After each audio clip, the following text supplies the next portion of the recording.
உங்க பொண்ணு நான் உங்ககிட்ட இருந்து பிரிச்சிருக்கேன். உங்க பலி, உங்க வேதனை, உங்க துக்கம், உங்க கண்ணீர் எதை பத்தியும் அன்னைக்கு நான் நினைச்சு பார்க்கல. ஆனா இப்ப நினைக்கிறேன் சார், நீங்க எவ்வளவு அழுதிருப்பீங்க, மனசுக்குள்ள வெந்து வெந்து செத்திருப்பீங்கன்னு இப்ப நான் புரிஞ்சுக்கிட்டேன் சார். முன்ன பின்ன தெரியாத உங்களுக்கு என்னால ஏற்பட்ட கஷ்டத்தை நினைச்சு இப்ப நான் வருத்தப்படுறேன் சார். என்ன மன்னிச்சிருங்க சார், ப்ளீஸ். உன்னை நான் மன்னிக்கிறது இருக்கட்டும், நான் கேட்கிற கேள்விக்கு பதில் சொல்லு. இப்போ நீ நடத்தி வைக்க போற உன் தம்பி கல்யாணம் தான் நீ பண்ற கடைசி கல்யாணமா இருக்குமா? தெரியல சார். ஏன்னா இது வரைக்கும் நான் நடத்தி வச்ச எந்த கல்யாணமும் நானா செஞ்சதில்ல, தானா வந்து அமைஞ்சதுதான். உங்க பொண்ணாகட்டும், ஏன் தம்பியா இருக்கட்டும், எல்லாமே அப்படி அமைஞ்சதுதான். பாக்குற எல்லாருக்கும் கல்யாணம் பண்ணி வச்சே தீருவேன்னு நான் என்ன சபதமா போட்டு வச்சிருக்கேன்? சத்தியமா இல்ல சார். கடவுள் என்ன ஏன் இந்த வேலையை செய்ய வைக்கிறாருன்னு எனக்கு இப்பவும் புரியல சார். என் மூலமா இது நடக்கணும்னு இருக்கு, நடக்குது. இதோட சரின்னு அவன் தீர்மானிச்சா அதோட சரி. இன்னும் இருக்குன்னு நினைச்சான்னா இருந்துதான் சார் தீரும். ஆஃப்டர் ஆல் நான் வெறும் கருவியா தான் சார் இருந்துட்டு இருக்கேன். இதோட சரியா இன்னும் இருக்கான்னு கேட்டீங்கன்னா எனக்கு பதில் சொல்ல தெரியல சார். என்ன மன்னிச்சிருங்க.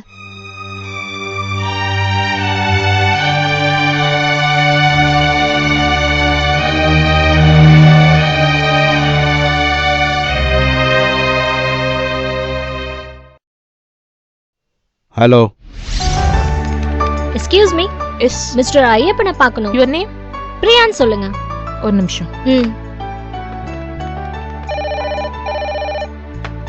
எஸ் சார், உங்களை பார்க்க பிரியான்னு ஒருத்தங்க வந்திருக்காங்க சார். சரி, வெயிட் பண்ண சொல்லுங்க, வரேன். வெயிட் பண்ண சொல்றேன் சார். நீங்க கொஞ்சம் வெயிட் பண்ணுங்க. சரிங்க, தேங்க்யூ.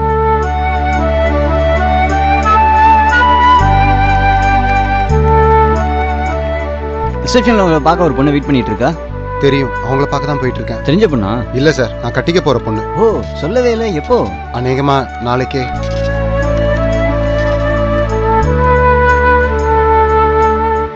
என்ன பிரியாது, நீ இன்னைக்கு ஆபீஸ் போலையா?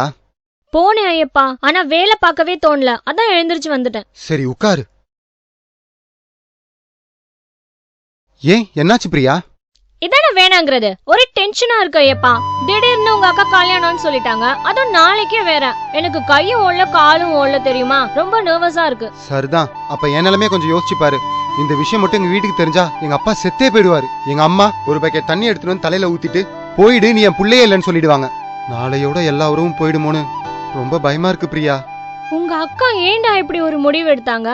தப்பு செஞ்சது நாம 2 பேரும், தண்டனை அவங்க எடுத்துக்கிட்டு நமக்கு ஒரு நல்ல வாழ்க்கையை அமைச்சு கொடுக்கணும்னு நினைக்கிறாங்க. பாத்தியா என்ன மனசு ஐயப்பா?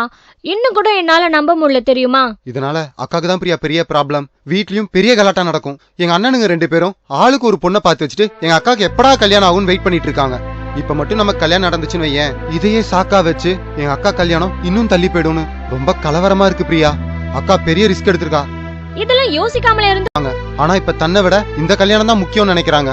இன்னும் கரெக்டா சொல்ல போனா அக்காக்கு என்னை விட நீதான் முக்கியமா பட்டிருக்க. உன்னோட செக்யூரிட்டி, உன்னோட வாழ்க்கை தான் எல்லாத்தோட முக்கியம்னு தோணி இருக்கு. புரியுது ஐயப்பா. முன்ன பின்ன தெரியாத ஒருத்தவங்க மேல இப்படி ஒருத்தரால அன்பு காட்ட முடியுமா? நான் யாருக்கு என்ன செஞ்சிருக்கேன்? நினைவு தெரிஞ்சு இது வரைக்கும் பிச்சைக்காரங்களுக்கு 1 ரூபாய் 2 ரூபாய் போட்டிருக்கேன்.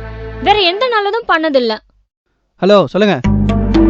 ஆமா, நான் ஆபீஸ்ல தான் இருக்கேன். ஏன் என்னை போட்டு டார்ச்சர் பண்றீங்க? பிரியா, நீ வா, வெளியே போய் பேசிக்கலாம். சரி வா. எதா இருந்தாலும் நேர்ல வாங்க, பேசிக்கலாம். பிரியா, உனக்கு ஒரு விஷயம் தெரியுமா? வீட்ல எந்த பிரச்சனை வந்தாலும் நான் பாத்துக்கிறேன்னு அக்கா சொல்லிட்டா. இன்னும் சொல்ல போனா நமக்கு தனியா ஒரு வீடு பாத்துட்டு இருக்கா. மை காட், உங்க வீட்ல நம்மள உள்ள கூட சேர்க்க கூடாதுன்னு முடிவு பண்ணிட்டாங்களா? அப்படிதான் நினைக்கிறேன். எனக்கு என்ன பிரச்சனைனா, ஏன்க்கா இப்படிலாம் பண்றேன்னு என்னால வாயை திறந்து கூட கேட்க முடியல பிரியா. நான் செஞ்ச தப்பு என் வாயை கட்டி போட்டுருச்சு பிரியா. அக்கா எதிரில நேருக்கு நேர் நின்னு கண்ணை பார்த்து பேச கூட எனக்கு எவ்வளவு வெக்கமா இருக்கு தெரியுமா? நான் ஒருத்தி இருக்கேன்ற நினைப்போம் மனசுல இருந்திருந்தா எப்படா இப்படி ஒரு காரியத்தை பண்ணிருப்பேன்னு என்ன அவ்வளவு திட்டினா செத்துடலாம் போல இருந்துச்சு பிரியா. ஆனா இருந்து கெடுத்ததை விட செத்துக்கு எடுத்தது பெருசாயிடும் தான் நான் இன்னும் சாகல. நான் ஒரு முடிவுக்கு வந்துட்டேன் ஐயப்பா. என்ன ஆனாலும் சரி, கண்மூடித்தனமா இனிமே உங்க அக்காவை மட்டும்தான் நான் மதிக்க போறேன். அவங்கள மட்டும்தான் நம்ப போறேன். என்ன பொறுத்த வரைக்கும் இனிமே என் லைஃப்க்கு காட் ஃபாதர், காட் மதர் எல்லாமே அவங்கதான். எனக்கு ஏதாவது நீ செய்யணும்னு உண்மையிலேயே நீ ஆசைப்பட்டேனா, மரியாதையா உங்க அக்காவுக்கு சீக்கிரமா ஒரு நல்ல மாப்பிளைய பார்த்து கல்யாணம் பண்ணி வைக்கிற வழிய பாரு. சத்தியமா நானும் அதை தான் நினைச்சிட்டு இருக்கேன். நான் அதை கூட செய்ய முடியலனா நான் பிறந்த பொறப்பே வேஸ்ட் பிரியா.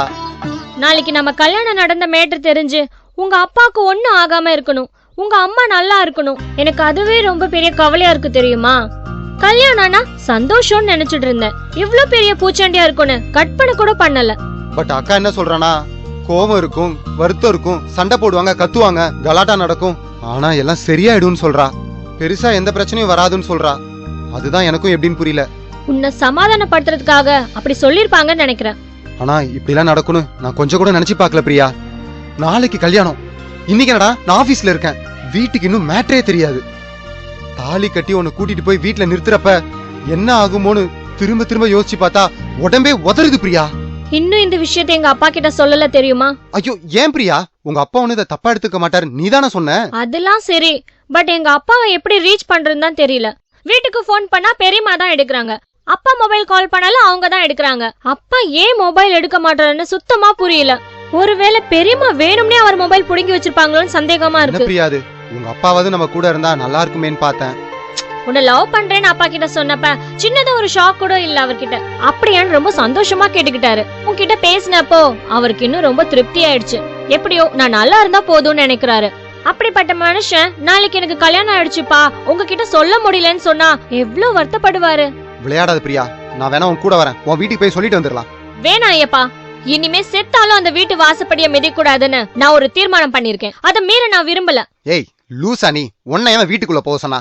வெளியில நின்னு அப்பா அப்பான்னு சவுண்ட் கொடுத்தா அவர் தானா வெளியில வர போறாரு. வாசல்ல வச்சே விஷயத்த சொல்லிட்டு வந்துடலாம். சொன்னா கேளு, நாளைக்கு உங்க அப்பா கண்டிப்பா வரணும். சரி விடு, ஏதாவது ஏற்பாடு பண்ண முடியுதான்னு பாக்குறேன். என் ரூம்மேட் வரேன்னு சொல்லிருக்கா. இப்போதைக்கு என் தரப்புல அவ மட்டும்தான் கன்ஃபார்ம். சாட்சி கையெழுத்துக்கு 4 பேர் வேணும்ல.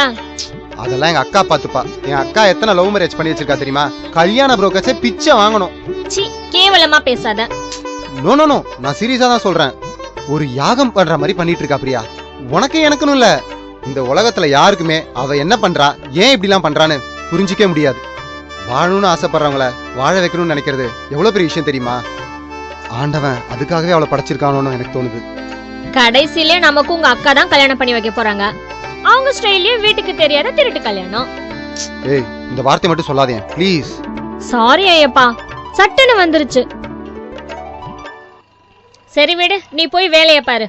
ஏன் டென்ஷனை உன் தலைமையில ஏத்தி உன் வேலையும் கெடுத்துட்டேன். நாளைக்கு பாப்போம் என்ன. நான் வரேன், பாய். ஆட்டோ ஆட்டோ நில்லுங்க.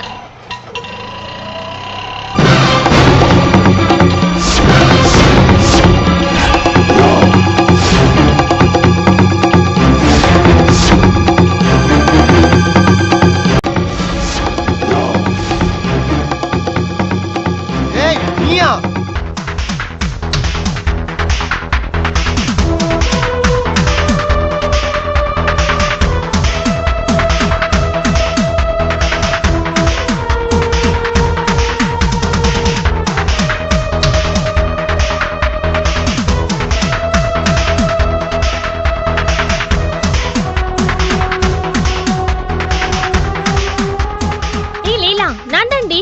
எங்க இருக்க?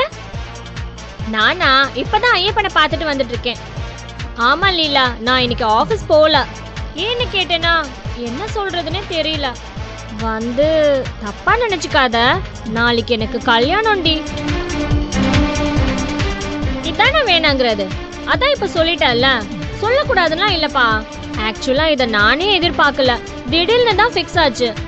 இன்னும் சம்திங் சொல்லல தெரியுமா? நேர்ல சொல்றேனே. ஈவினிங் நீ ரூம்க்கு வர எவ்வளவு நேரம் ஆகும்? நான் இப்ப நேரா பாண்டி பஜார் தான் போறேன். கொஞ்சம் ஷாப்பிங் பண்ணிட்டு அங்கிருந்து நேரா ரூம்க்கு தான் வருவேன். ஆமாண்டி, நீ சொல்றது கரெக்ட் தான். இனிமே நான் ரூம் பார்க்க வேண்டிய அவசியமே இல்ல. ஐயப்பனே வீடு பார்த்துருவான்.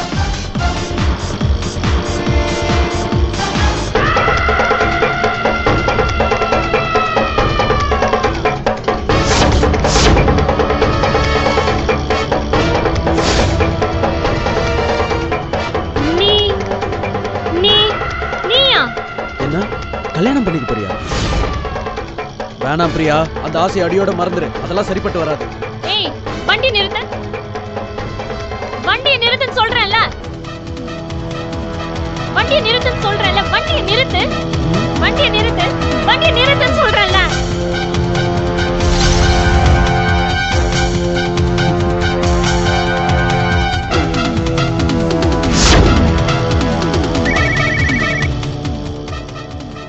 பிரியா ஆட்டோல இருந்து குதிச்சிரு பிரியா. அவன் தான் பிரியா அந்த அயோக்கிய. நான் ஏற்கனவே சொன்னனே. பார்க்காம வண்டியில ஏறிட்டேன் ஐயப்பா. இப்போ என்ன பண்றதுன்னு எனக்கு தெரியல. பிரியா குதிச்சிரு பிரியா, சொல்றத கேளு, குதிச்சிரு. லேசா தாடி போடும், பாத்துக்கலாம். அவன் கிட்ட மாட்டிக்காத. சரி ஐயப்பா. கைய விடு, கைய விடு, கைய விடுன்னு சொல்றேன்ல, கைய விடு, விடுறா கைய. என்னாச்சு பிரியா? ஐயோ என்னாச்சு பிரியா?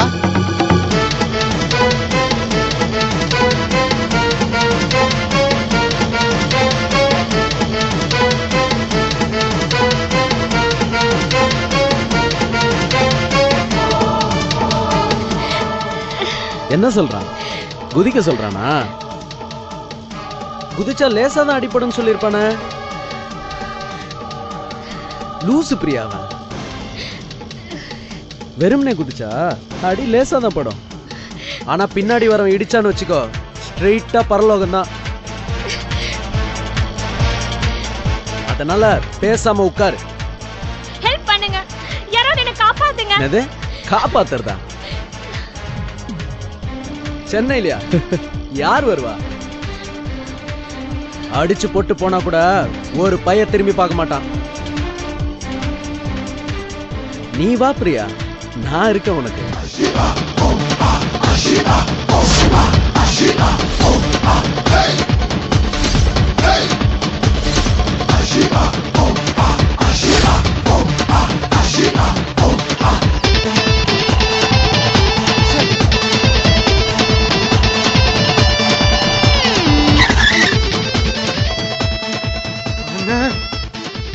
என்ன இப்பா என்ன நின்று இருக்க?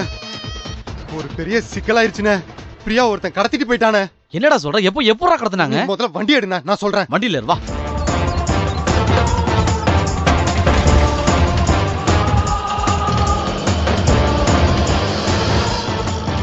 என்னடா இப்ப சொல்ற? யாரா கடத்திட்டு போனது? ஆமாண்ணே, என்ன ஒருத்தன் எப்ப பாரு வந்து அடிச்சிட்டு போவான்னு சொன்னல, அவன் தானே. பிரியா என்ன ஆபீஸ்ல வந்து பார்த்துட்டு இப்பதானே கிளம்புனா.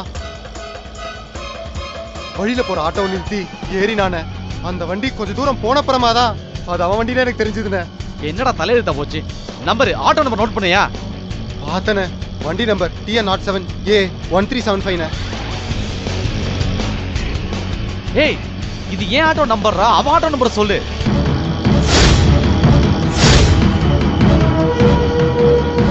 என்னண்ணா சொல்ற? அந்த நம்பர் தானே, நான் கரெக்டா பார்த்தனே. ஏய், பக்காவா பிளான் பண்ணிருக்காண்டா. எவனோ பிரியாவை ஆபீஸ் வரைக்கும் ஃபாலோ பண்ணிட்டு வந்திருக்கான். அவன் திரும்பி போறப்ப வண்டியை கொண்டாந்து நிப்பாட்டி அவளை ஏத்திட்டு போயிருக்கான். அந்த நம்பரை வச்சு கம்ப்ளைண்ட் கொடுத்தா போலீஸ் நேரம் எங்கிட்ட தானே வந்து நிப்பாங்க. அதை யூஸ் பண்ணி அந்த கேப்ல எஸ்கேப் எல்லாம் நினைச்சிருக்கான்டா அவன். சரி இப்படி கவலைப்படாத, எப்படி கண்டுபிடிச்சிடலாம்.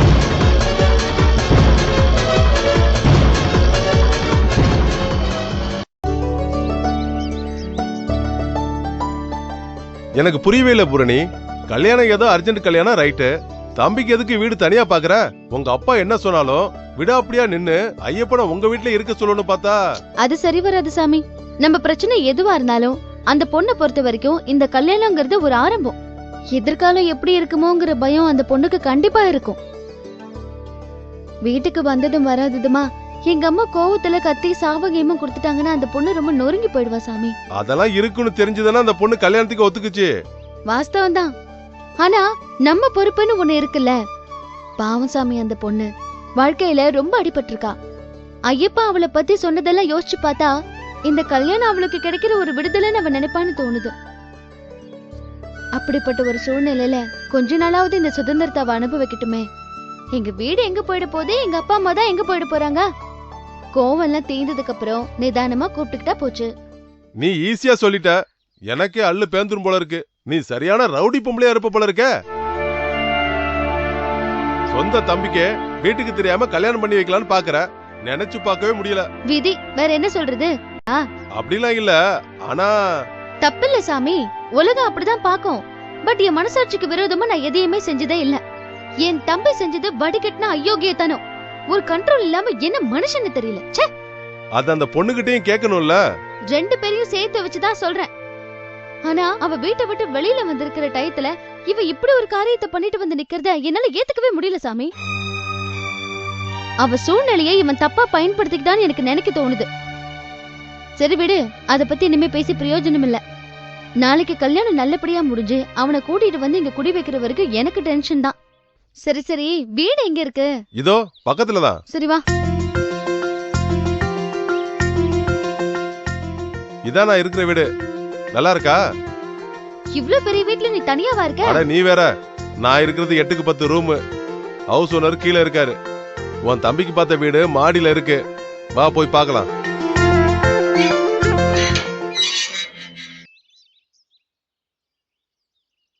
சார் நான் சொல்லல, பூரணி இதுதான். ஏய், இவங்கன்னு சொல்லு இல்ல இவதான்னு சொல்லு. அதென்ன இது? சும்மா இரு. இன்ஸ்பெக்டர் வியாதியை உனக்கு தொத்திருச்சுன்னு நினைக்கிறேன். சார், பூரணி நம்ம இன்ஸ்பெக்டருக்கு ஃப்ரெண்ட் சார். அது தம்பிக்கு வீடு பார்க்கணும்னு என்கிட்ட சொல்லி இருந்தது. அதான் நம்ம மாடி போர்ஷன் காலியா இருக்கேன்னு இங்க கூட்டிட்டு வந்திருக்கேன். வாங்கம்மா, வீட்டை வந்து பாருங்க.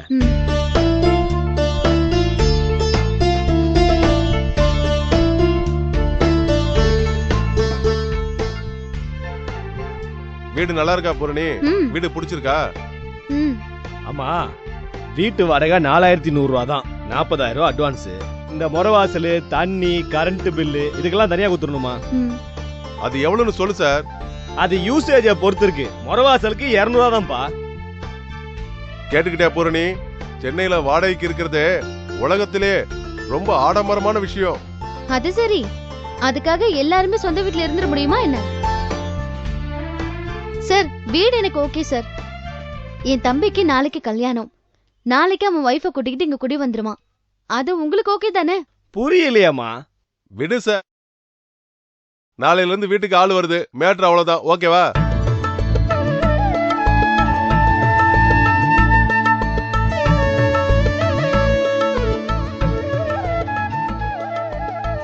இந்தாங்க சார்.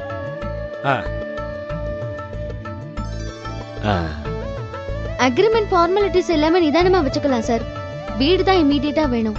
பணத்தை கொடுத்துட்டீங்களே, இனிமே வீடு உங்களுதுதாமா. அப்புறம் உங்க தம்பி சம்சாரம் 2 பேர் தானே இருப்பாங்க. ஏன் மூணாவது ஒரு ஆள் வந்தா மொட்டை மாடி இடிஞ்சிருமா? இந்த வீட்ல குடியிருக்க சில கண்டிஷன் இருக்குமா. நைட்டு என்ன வேலையா இருந்தாலும் 10 மணிக்குள்ள வந்துடணும். 11 மணிக்கு மேல லைட் எரியக்கூடாது.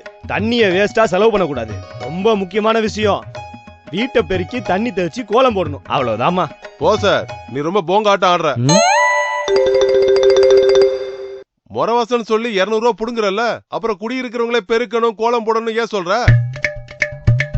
இந்த ஆளு போலீஸ்காரனா இருக்கிறேன்னு பாக்குறமா, இல்லன்னா என்னைக்கோ வீட்டை காலி பண்ணி வெளியே அனுப்பிப்பாமா. அட விடுங்க சார், பிரியா பொறுப்பான பொண்ணுதான். நீங்க சொல்லாமலே அவ வீட்டு நல்லதான் வச்சுப்பா. என்ன புதுசா கல்யாணம் ஆகி வர போற பொண்ணு, கொஞ்ச நாள் முன்ன பின்ன இருந்தா நீங்க அட்ஜஸ்ட் பண்ணிக்க மாட்டீங்களா? அதெல்லாம் பண்ணிப்பாரு பூரணி. 40 வருஷமா இவர் பொண்டாட்டியை வச்சு அட்ஜஸ்ட் பண்ணிக்கிட்டு இருக்காரு. டெனன்ட் அட்ஜஸ்ட் பண்ணிக்க மாட்டாரா? நான் பாத்துக்கிறேன், நீ ஒண்ணும் கவலைப்படாத.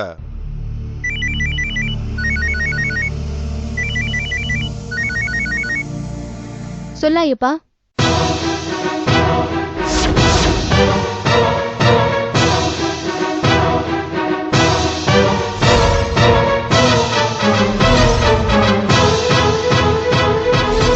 சரி போன போய் பயப்படாத, நான் வரேன். சாமி, நான் வரேன்.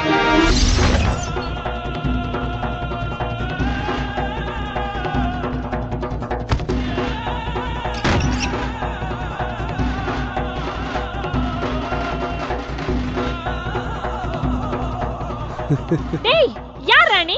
எதுக்குடா நீங்க கூட்டிட்டு வந்திருக்க? கேக்குறல்ல, பதில் சொல்லுடா. சொல்லுடா. யாரா நீ? எதுக்குடா